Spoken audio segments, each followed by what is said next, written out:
Hello, all. Come on in. Just come on in. Welcome, world. Because we are here. It's just me for now today. Steph and Chris will be here in the future. This is just the recap, the download. So come on in. We're going to give you guys some time to get in as we talk about and recap all of the lovely things that we have done over the past few weeks. It's been 4 episodes. So I believe that's about a month. That is, time flies when you're having fun and when you're doing the will of the Lord. Hallelujah. Anyways, guys. How you guys doing? It's just me. This is weird.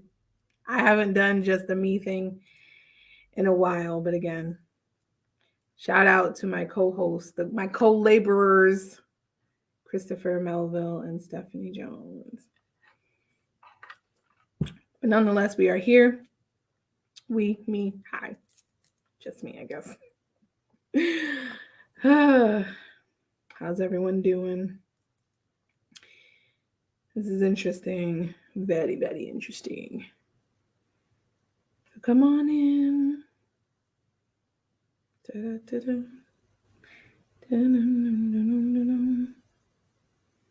I guess this is going on YouTube, the YouTube world as well.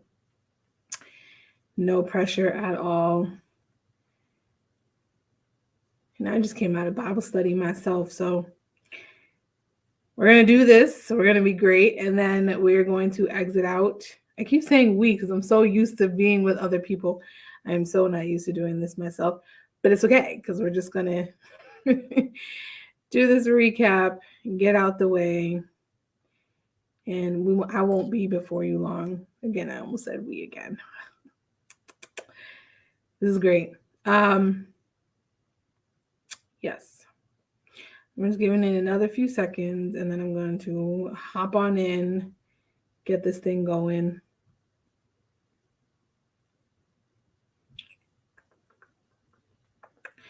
All right, so welcome everybody. My name is Jermae Harrison, as you see right there at the bottom.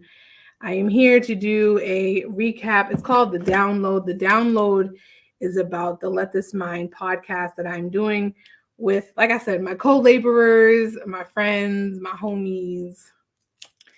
They're my heart. Hey, Mama. Hey, Auntie Joyce. Hey, y'all. How you doing? It's just me. I know it's been a while. I don't do this thing by myself anymore, even on my own podcast that I used to do. I just felt like I always had a guest, and I did a series, and it's been a lot, but I'm just here to do a recap of the 4 episodes that we have had.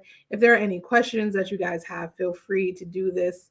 Sign on in, check us out, put in the comment section. I will try to answer as much as I can. Again, this isn't going to be an hour-long thing unless the Lord says otherwise. Because what Steph, Chris, and I, what we have thought about is really trying to give like a midweek download, a recap of the episodes that we have done before. Any questions? So instead of doing like part 2s of things, we're just here to give you more context, give you an update, because we know a lot happens in an hour and we may not always get to what is being said. Oh, my father's here. Hey, family. I appreciate y'all. There's just a lot of content that we push out, and we want to make sure that it's being received, it's being understood, because that's really why we're here. All 3 of us, we work in the field of mental health. I am a licensed mental health counselor. Stephanie is a mindfulness coach. She does have a master's in marriage and family therapy. Chris has his BSW, a bachelor's of social work. So we are all doing the work. And we wanted to make sure that we created a platform that wasn't just like, I'm gonna push mental health facts for you, but it's really sharing our experiences as people first, and then clinicians or mental health workers and advocates. And we want to make it all encompassing. So we're talking about a lot of things that are plaguing not just the mental health community, but especially our brown and Black communities. We're here to educate. We are here to grow together, to help others evolve. This is really the the theme and the mind behind Let This Mind. So to do a recap of what we've already done, we've had 4 episodes. That's insane. I feel like, when you start to conceptualize something in your mind and you find a way to connect with people who are like-minded and who understand the vision, who understand the work, it changes things and makes things work, right? So episode 1 was about wounded healers. So Carl Jung, who was a psychologist, he kind of panned this statement of a wounded healer. Basically, what it is saying us as healers, as therapists, clinicians, mental health workers, we are usually inclined to be in this field because we have been wounded in some area of our life, right? And so Stephanie, Chris, and I, we shared our experiences. We talked about, as people, the wounds that we had and the things we've had to overcome and how we apply it to our work, the passion we have behind it. I've learned to take on that. I have adopted that saying. I have adopted that title because it's true, right? We are often wounded people who want to help others heal because we have been in broken places. And then it just seems like broken in that term seemed to carry on throughout the next episode. So then episode 2 was about broken homes. Now, this was very important because I think what we don't talk about is generational traumas. What we don't talk about are the upbringings, that nature versus nurture, how we were raised and how that impacts not just our beginnings, but our patterns in life, our behaviors, how we perceive things, how we conceptualize things. Broken homes, right? We had to identify who sets the standard of a healthy home. What does a healthy home look like? Is it the married couple with 2.5 kids and a white picket fence with a dog? Is that what it is? Obviously, that is the American, and I use that term very loosely. That is the American way of what we conceptualize as a healthy home. But something that Steph brought up is that she grew up in a 2-parent home, and it was just sometimes not as healthy as being in a single parent home. Chris shared his story about being in a single parent home. I shared my experience about being in a single parent home and how that really impacts individuals, right? Broken homes create broken individuals, which society then is impacted, and then we have broken or dysfunctional communities, right? So we want to talk about those things that people don't want to talk about. Again, if you're just chiming in, feel free to come into the comment section, ask any questions. Feel free to put in some comments. Y'all communicate with me because I'm used to having other people. There's usually like stuff over here and Chris down here. It's been a while since I've done something by myself, so it's really quiet. So feel free to get into that comment section and let's have a chit chat, okay? So after broken homes, that was episode 2. Episode 3, we talked about boundaries. I facilitated this one because something that I've learned in my journey of healing and wellness is boundaries are absolutely necessary. Boundaries is not just about saying no. It's not just about isolation. Boundaries are a way to communicate your needs, your desires, things that you will or will not tolerate.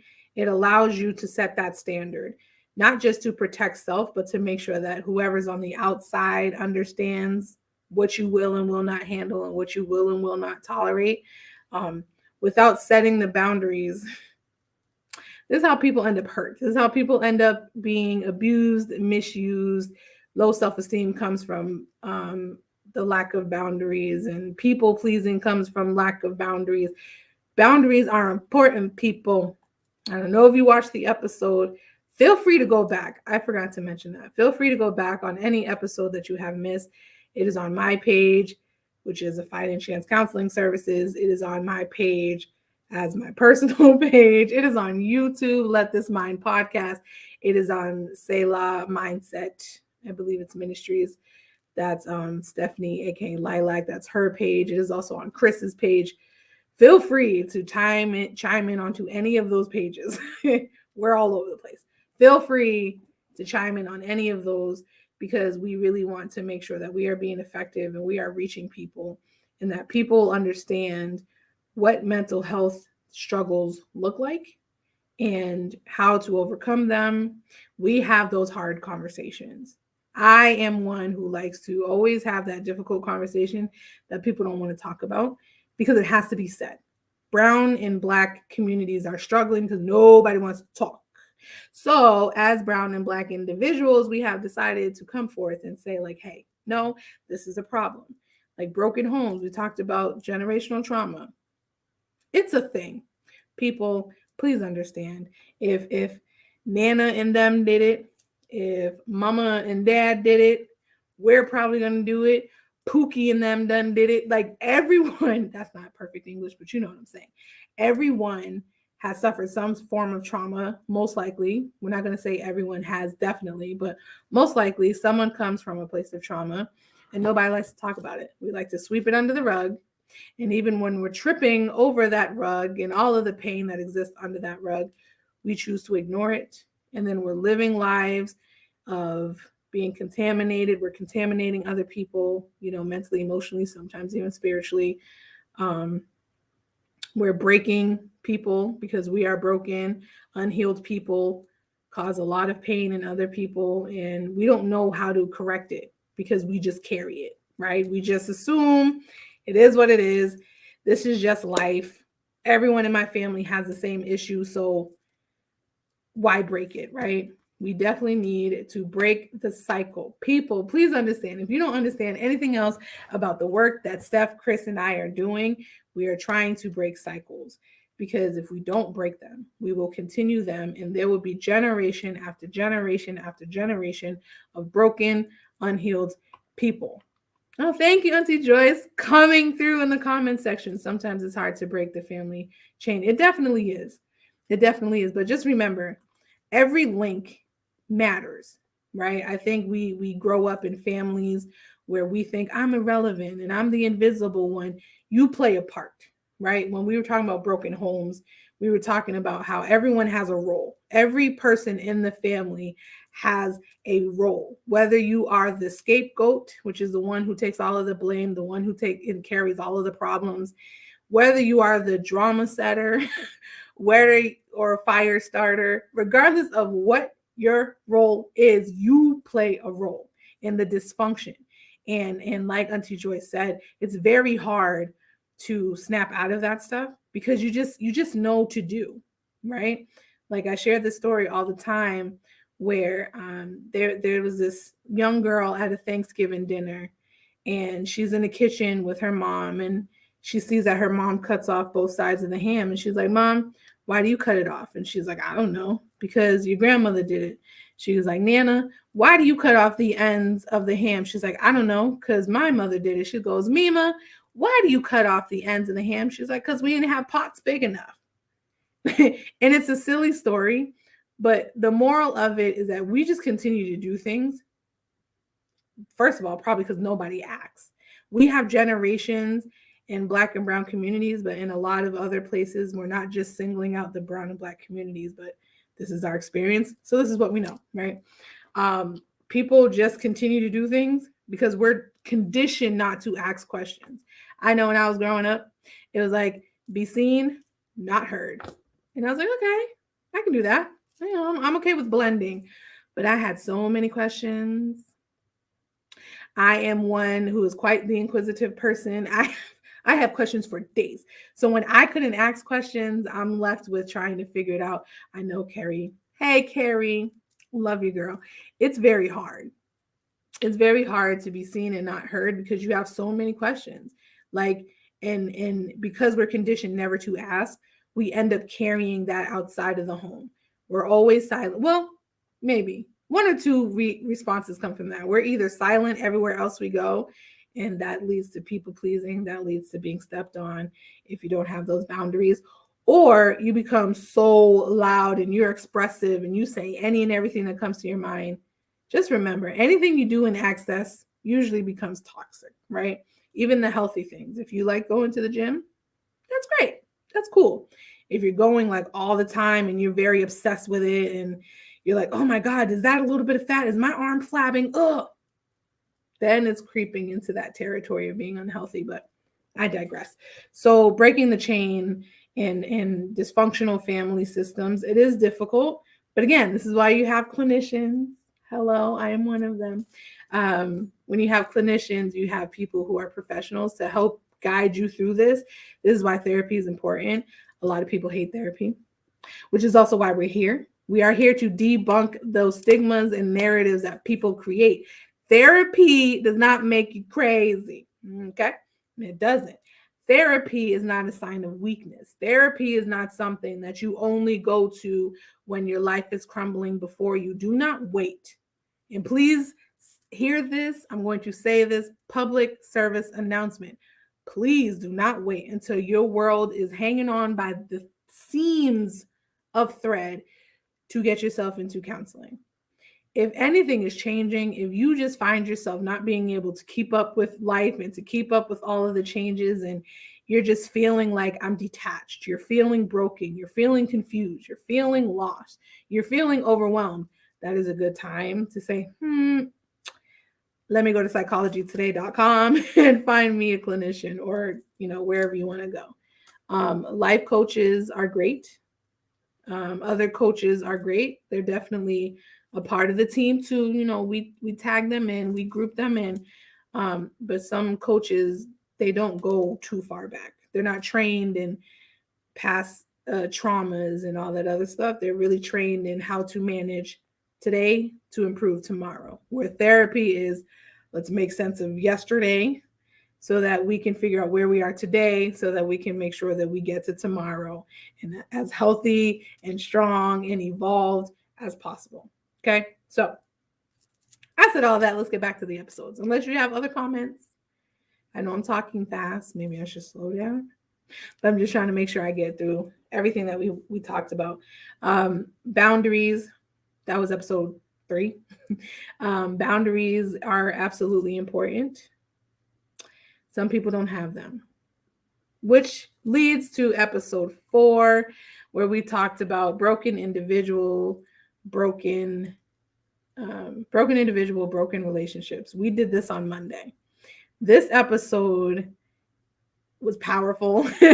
This episode was facilitated by Stephanie, aka Lilac, and she brought up the hard questions. She did. She asked about the broken things in us meaning me and Chris, or Chris and I.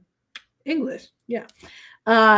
She asked how the broken things in us, how they have led to broken or failed relationships, and I said, "Ooh, all right, we're going right full of jugular. All right, here we go." And I think what all 3 of us shared is definitely experiences that other people were able to connect to and relate to.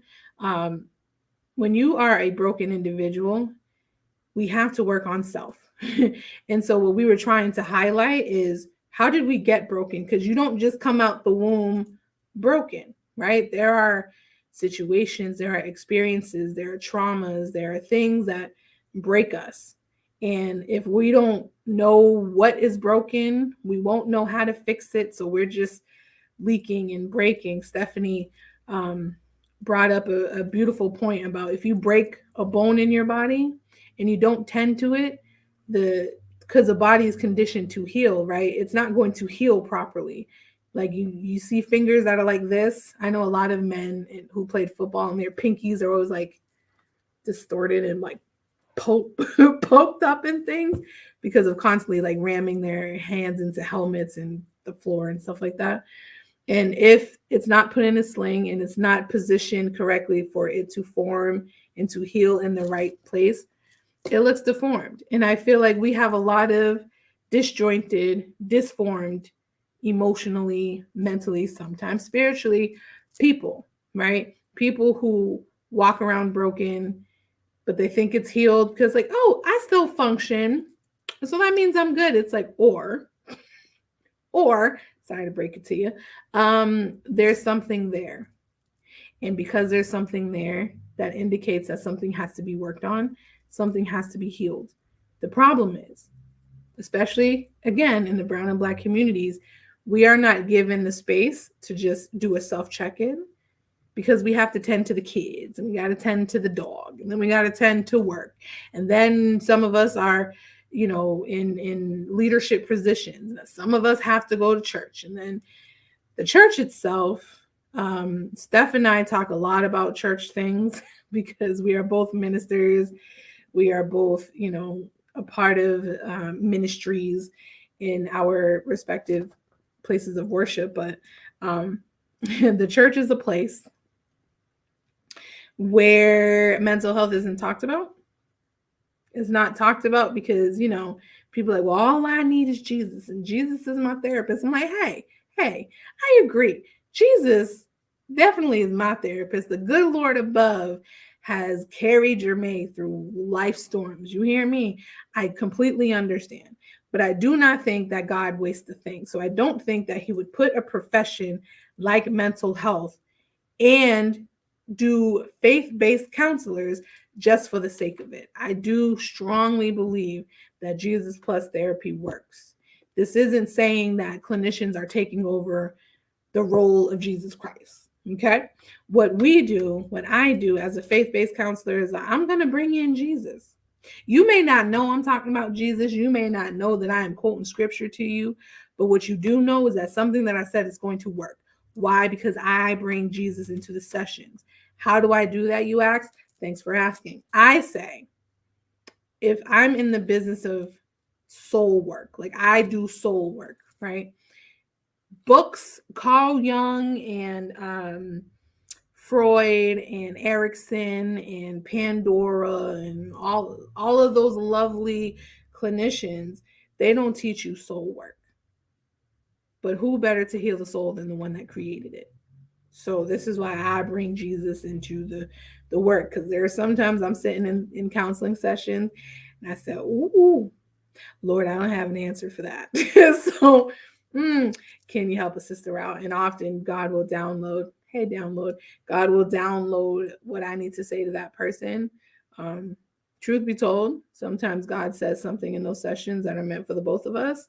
My clients don't know that, but I'm receiving just as much as they are as well. So, it's good to know that there are people who stand in positions, professional positions, who can help you manage the storms of life, right? That's why we're here. That's why we exist. That's why we've accepted the call. A lot of people don't understand how to sit with people when they are broken, when they are struggling, when they are lost, when they are confused. If 2020 taught us nothing, is that we need help. A lot of people struggled because it was, now I'm stuck with myself and I can't distract myself with parties and going out and being places. Like I have to sit with myself, and that made a lot of people uncomfortable. So I said all that to say, when you are broken, first of all, acknowledge it. Second of all, figure out what is broken. Is it how I view myself? Is it how I view other people? Is it is there self-esteem issues around weight? Is there concerns with who I am to people? What position do I play in this world? Whatever it is, let's figure it out, right? Once you figured it out, it's really about making the necessary changes to get better and to improve. Now, let me just say this. You don't have to do these big, grandiose changes. I always tell people 1 degree to the left will change the trajectory forever. Okay. 1 tick to the left. That means maybe I need to just watch my words, because I just talked about this with my client that I had at 6 o'clock, right? I said, listen, your words last longer than your emotions. And here's what I meant, right? She feels a lot of things. I am a very emotional person. I feel a lot of things all the time. And I don't just feel it at like a level 2, like I feel it up here, right? But there are things that we say as a response or as a reaction to what we're feeling. And my emotion will go like this. I'll feel it. It'll be there for probably a minute. If it's a really strong emotion, I'll probably feel it for 5 or 10 minutes. But then it goes away. But my words that I say, those things last. I work with people who are in their 50s, 40s, 50s, and 60s, and they are still trying to heal from something that was said to them when they're like 10 years old. Words last longer than the emotion Words last longer than the pain that you're in. So be mindful of the words that you speak, because the words that leave your mouth, they are going to create life or death for someone. They are going to be the thing that probably heals someone or breaks someone. If you are broken, the Bible talks about out of the abundance of the heart, the mouth speaks. If your heart is broken, no matter how hard you try, what comes out of your mouth is going to be broken. If you have bitterness and anger in your heart, no matter how hard you try, eventually the bitterness and the anger is going to come out, right? This is why we have to fill ourselves with positive stuff. This is why, they say like you are what you eat. That's just not about food. That is about spiritual things. That is about emotional things. That is about mental things. And of course, physical, right? So if all you're taking in is negativity, that's all that's going to come out. If all you're taking in is, I hate myself, and complaints, and I don't like this, and oh my God, I'm broken. If that is all that you're taking in, if that is all that you're allowing yourself to hear and see, nothing good is going to come out, right? Because if what you're consuming dictates what comes out, that is a clear indicator. Like Steph had asked the question, like, how do you know you're broken? And my response was, check your behaviors. If you have a pattern of doing something or responding to certain things, that is a clear indicator, like, that might be something I have to work on. If you have an insecurity in an area, I was just talking to my best friend about this, and because the broken relationships part is like, when you think that people are going to be what heals you, you are sadly mistaken. Okay. The Bible does talk about how love covers a multitude of sins, meaning love can heal. It definitely can. But that includes self-love too, people. I just want to throw that out there. Make sure that you know. People have this misconception that if people are what broke me, people are also going to be the thing that heals me. That is not the case. Okay.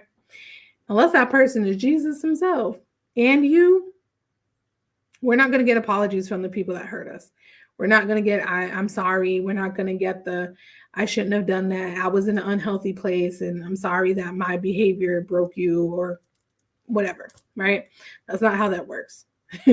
In some cases, that's great. But some people have passed, whether physically died or they have gone on in their world, and they are not thinking twice about what they did to you. That is a fact. That is reality. But what we have to do is we owe it to ourselves to heal that part, right? Like I have a client, and today we were talking about how she feels about her mom. She hates her mother. She says it over and over. I hate my mother. So no matter what work I'm doing, no matter how I'm trying to mend these relationships, she's like, nope.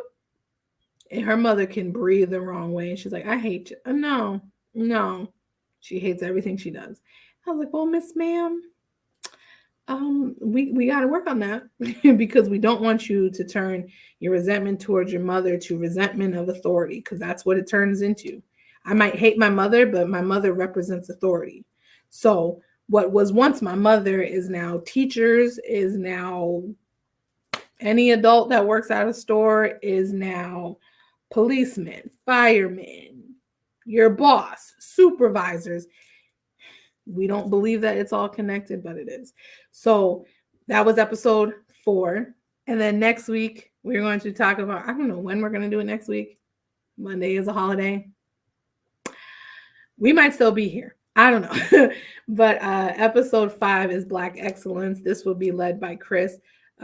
Chris, this is his thing. Chris loves to talk about Black excellence, and he figured it was a perfect time to talk about it because, not only have we carried some heavy topics in the first 4 episodes, but, it's graduation season. So let's talk about the great things that we're doing as lovely melanated folks, right? Like we are achieving, we are out here thriving and striving and doing great things. We are getting licensures. I am in the process of being licensed in 2 states.